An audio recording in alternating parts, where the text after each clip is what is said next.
Es šeit vietā, protams, kad es neizgāju, es aicināju pašu sākumā. Es neaicināju iet jūs prom, es gribēju vienkārši norādīt, ka tam, kuram varētu būt garlaicīgi. Mēs arī vēlamies izmantot savu iespēju, ka tā ir ļoti svarīga problēma. Mums ir simtiem iesnieguma, Rokas novada doma, kas ir iesniegti, jā? Un, jā, mēs esam pret. Jā.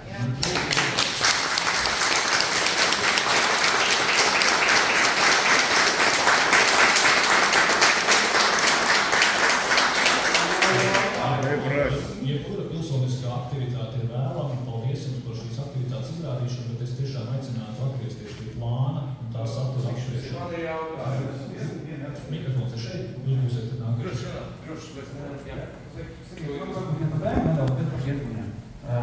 Kā jūs redzat, visi šeit ir atnākuši dēļ koordinācijas iekārtas būvniecības termiņos. Man vienkārši jautājums, tā smaka, kas ir ārā pie durvīm šeit, tā smaka ir no tiem atkrituma kalniem, kas šeit ir, vai un viņi šeit tad ir, tad nav, tas ir atkarīgs no vēja vai kā? Jā, diemžēl Getliņiem ir viena tāda divas galvas sāpes. Pirmā, kā pilnīgi garām vieta, kur viņi uzbūvēta 78. gadā purvs, Daugava gruntsūdeņi, tur dārziņos, tā, kas jau sen nav lietojams. Bet, vēsturiskā problēma. Jaunās šūnas ir klājiens vecajās gaitā. Ar smakām ir vienkārši, kad nav pasaulē poligonu vispār tādu, kas būtu ideāli bez smakas. Tad, kad ir minimāli vējš un liels spiediens, tad attiecīgi parādās šī smaka. Mēs esam lielākie Latvijā biogāzes ražotāji no poligonu gāzes. Respektīvi, maksimāli mēģinam savākt visu iespējamo, lai pēc tam pārstrādātu kaut kādā iedzīgā produktā. Bet pilnīgi izslēgt šo negatīvo momentu mēs nevaram. Un otra lieta, nav pasaulē daudz poligonu, kuri atrodas gandrīz vai pilsētā, jo apkārt dzīvo cilvēki. Daļa cilvēku vēsturiski jau tiek bijusi, ļoti liela daļa ir nopirkusi arī zemes, faktiski zinot, ka teikt poligons. Nav labākā dzīves vieta, lai mums sadzīves poligonu. Iedzīvotāja Gita Plauda, man tāds jautājums, sakiet lūdzu, vai šobrīd tiek ievesti atkritumi no citām Eiropas Savienības valstīm, vai arī viņi tiek uzglabāti šeit, cik lielā daudzumā viņi tiek pārstrādāti, un arī attiecīgi kā mainīsies procentāli, ja tā jūsu un attiecīgi mūsu nevēlamā rūpnīca tomēr tiks kaut kādā veidā realizēta. Paldies.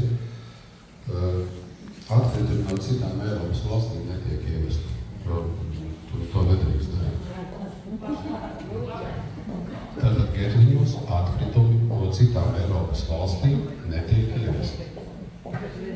Jo citādi es ne jūsu priekšā stāvētu kaut kur centrāls ietumā.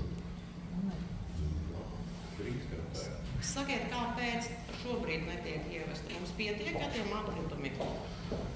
Jūs gribat viedokli par dedzināšanu? Tātad, bet ir 4, teiksim, pamata etapi atkritumos. Sūdīgākais atvainojās viss, kas var būt, tas ir noglabāt. Nākamais līmenis ir dedzināt. Nākamais ir šķirot, un pēc tam ir neradīt. Tātad Latvijā no orientēta, mums rādīja statistiku, bet mums ir precīza statistika. Es neredzu no kurienes, kas brauc no kāda pagasta, jo operatori strādā. Bet Getliņos plus mīnus 400 000 tonu. Tas nozīmē, Latvijā mēs esam 800 000 tonu atkritumu. Dedzināmā frakcija varētu būt 30–35%. Un tas ir tas apjoms, kuru teorētiski var dedzināt. Švenks, respektīvi cementnieki, nodedzina savus 50–60 000, pārējais vienkārši ir liekas. Jo nav kur likt, un mums ir krāmēji kalni.